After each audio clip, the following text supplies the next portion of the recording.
Under President Trump's steadfast leadership, and in particular with our European allies, we're going to bring an end to the war in Ukraine. The war must end. Like we saw him do in Gaza and in the Middle East, President Trump knows how to forge peace, to create opportunities in situations, in scenarios where peace seems far off. He and he alone has the ability to do that. This is not a war that started on President Trump's watch, but it will end on his watch.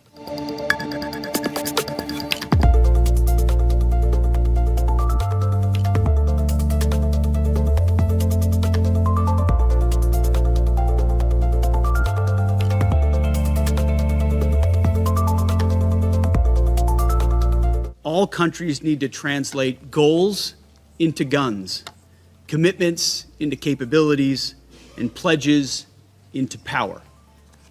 That's all that matters, hard power. It's the only thing belligerents actually respect. Your continued investment and leadership are vital to helping Ukraine defend itself and to bring an end to this conflict. Peace through strength.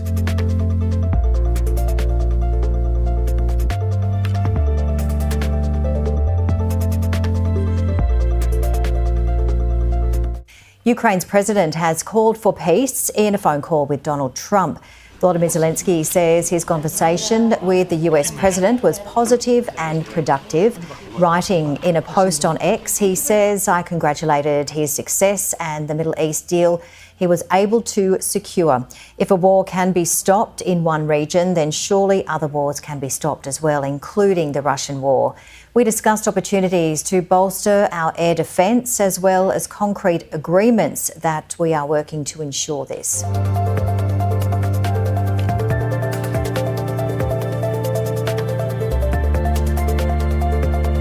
So you're going to have Volodymyr Zelensky here this week. What is your message at this stage of the war for him? And shy of tomahawks, to who is it? For Zelensky. Yeah. And shy of tomahawks for Ukraine, are you considering other options? And will you speak with Vladimir Putin about No, we're looking at other options. We are. President Zelensky's coming in. I'm not a fan of the war. I'm not a fan of the way it started. It should have never happened. It wouldn't have started if I were president. No, we'll be talking about the war with him, and we'll be talking about. I mean, they want to go offensive. I'll make a determination on that, but they would like to go offensive. You know that, and we'll have to make a determination.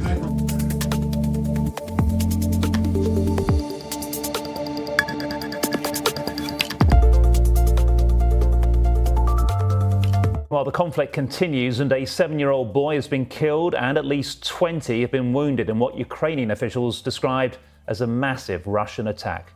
The strikes triggered power outages in Kyiv and caused damage to multiple buildings. Fred Pleitkin filed this report.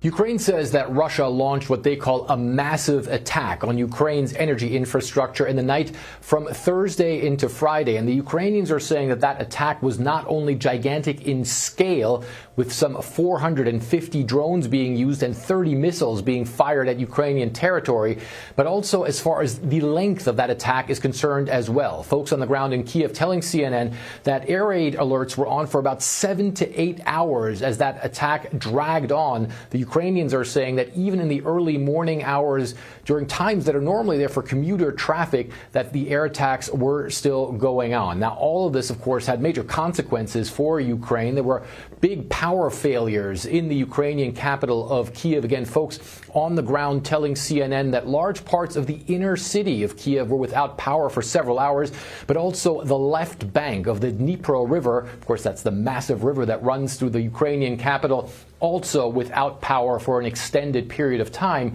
The Ukrainians are also saying that one boy was killed in the southern city of Zaporizhia and several people were wounded in the area of Kyiv and the surrounding areas as well. The Ukrainians claim that what the Russians are trying to do is literally to freeze the Ukrainian population into submission, especially now with those power failures and also in some cases failures of heating having a devastating effect as the weather in Ukraine grows colder.